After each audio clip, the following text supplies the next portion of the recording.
Kalau burger awak tenggelam dalam keju, awak dah terlepas pandang bab sihat tu. Jom kita ubah cara makan daging.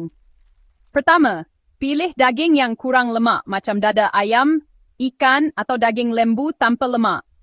Semua tu ada protein, tapi kurang lemak. Kedua, jangan goreng dalam minyak banyak.